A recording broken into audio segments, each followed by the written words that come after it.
Hello everyone, welcome back to my channel. And you may have seen on Facebook that Knitwit Collections have brought out a new kit today, which is the Magnolia Blossom journal cards. Now when you hear journal cards, you probably think of the memory books, and last time they brought out the Blackberry Lane one and I made an album with it. So have a look in the description below. I will have a link to the Blackberry Lane one for you to see some of the journal cards that came in that kit, because they are lovely. But just because they say journal cards doesn't mean we can't use them on our cards. So today I've got some cards I've made using the square journal cards. So you may have seen my Fleasel cards before. I've done a tutorial for Knitwit Collections for this style before. It's like a floating easel, hence Fleasel.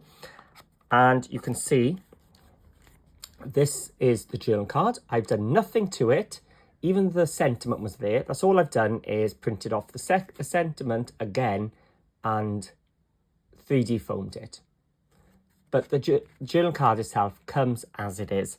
And then I've just used the kit then to make the panels for the rest of the card.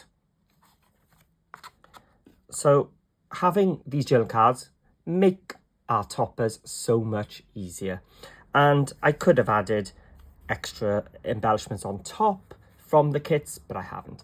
So that was one of the cards I've shared in the Facebook group. So if you're not in the Facebook group, Knitwit Collection Neighbourhood, go join there. And my Facebook group, Paper Crafting with Paul. That's where I've been sharing them today. But I think if you have already seen them on Facebook, what you're here for is the second one. The WV card. Now this is such a simple, easy, quick one. Again, I've used the square journal cards this time, but I could have used the rectangular ones as well. I'll explain how to do that in the tutorial. And then it opens up and stands up like so. Let me zoom out a little bit so you can see. There we go. So it's nice, simple. I've kept mine really, really easy to show how quick and easy they are. Each of my panels are the same. You could make all yours different. I've done one layer of decoupage here just by doubling up the clip art image or the digital image. And then I've used one of the other journal cards. So I've used all 3 square journal cards in these cards today. There you go. So that is the WV, which folds flat and fits into a 5x7 envelope. So that is the Magnolia Blossom one. If you do want that kit, again, description will be in the link will be in the description below. I have also made one using one of my favorite collections at the moment, Up, Up and Away. Isn't he just so cute? And I love the colors and the balloons in this. So expect to see more Up, Up and Away cards coming up as well. But for this one, I'm going to use the Abigail kit. So I'll link to all 3 kits in the description below. And so this is, again, a topper straight from the kit, matted onto one of the solids from the kit as well, onto the pink.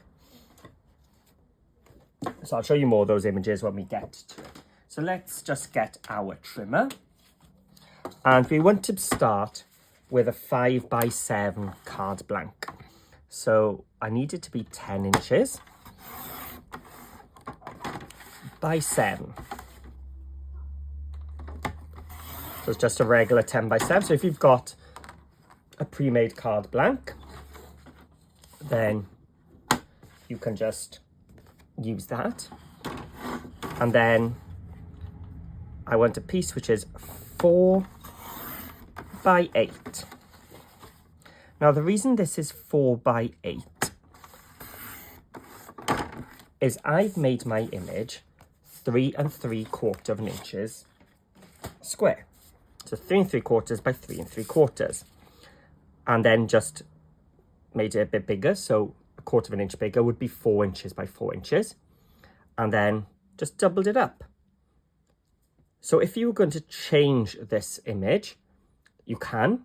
So if it was 6 by 4, you would have a 6 by 4 a 6 by 4, so 8 by 6, and then you'd score it a 4.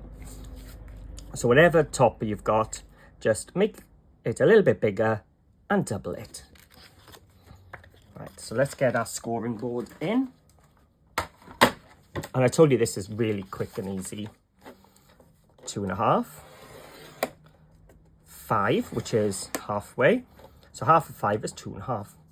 Another 2.5. So whatever card blank you've got, just divide it into 4. There we go. So each of these panels now is 2.5 by 7. So you're just going to cut 4 pieces of your patterned paper at 2.25 by 6.75. Oh, I don't know why I want my trimmer. I want my board. And then this, I'm scoring a 4, so I'm just scoring it in half. Right, so let's just fold down half and use my Teflon tool. So there we go, just a mountain. And then for this, the first one, you're going to fold up towards you, so a mountain. The middle one, going to fold away from you into a valley, and the last one, a mountain. So you're just making a W. That's why we call it the WV card. So let's just burnish it a bit sharper. So you've got a nice sort of slimline card now. As I said, it's 7 by 2.5.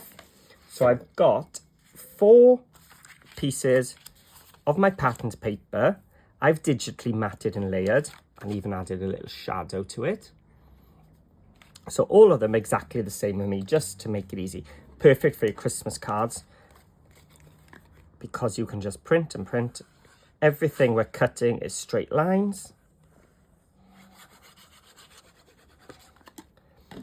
And what we're going to do now is just mat and layer all 4 of these.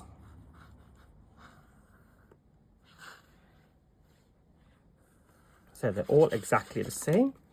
If you are a bit scared of digital papers and digital kits, I'm thinking I can't mat and layer, easy way out. Print a sheet of the pink or whatever colour you want on the background. Print a full sheet of your pattern paper and just cut them. Do it the old-fashioned way.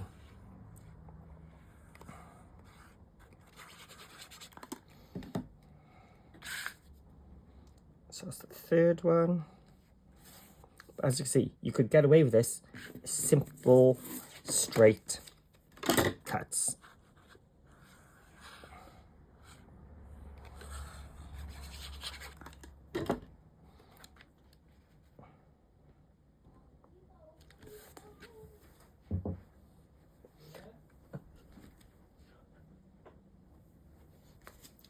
And then I'm going to take my toppers. Now, normally you'd put your topper on the front, but with this card, you're actually going to put it on the left.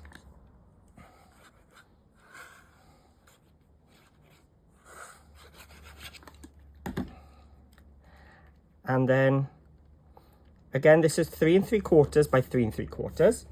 And what I've done, I've taken a 3.75 pink, matted a 3 or a smaller piece of the cream on top, and added one of the corner clusters just bottom right.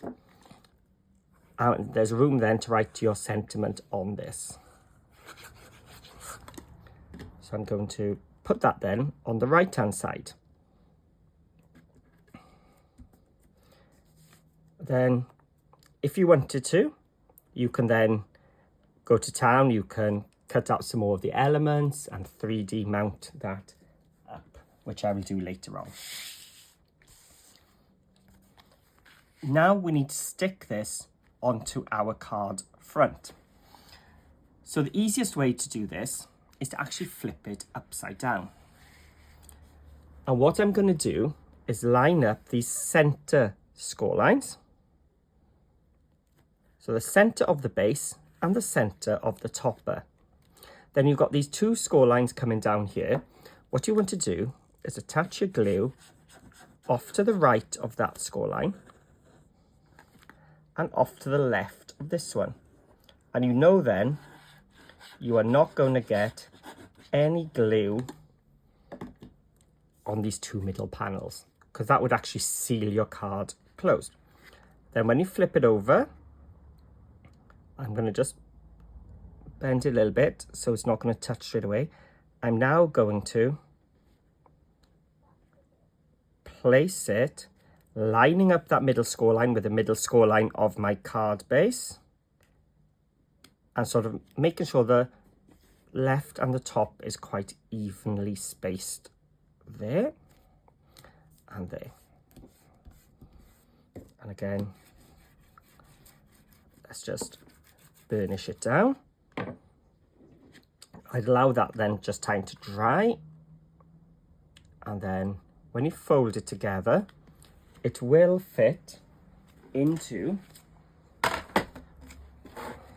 see, a 5 by 7 envelope, because we've used that central line to line up our gluing.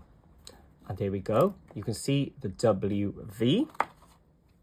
Very easy. Use your toppers that you've got, whichever sizes, whatever direction you've got, if they're rectangle, if they're squares. I mean, all of mine I've kept squares because I've been able to adjust them digitally, but you can use whatever you want. So I'm really looking forward to seeing your WV cards. I say they're so simple, so easy to make.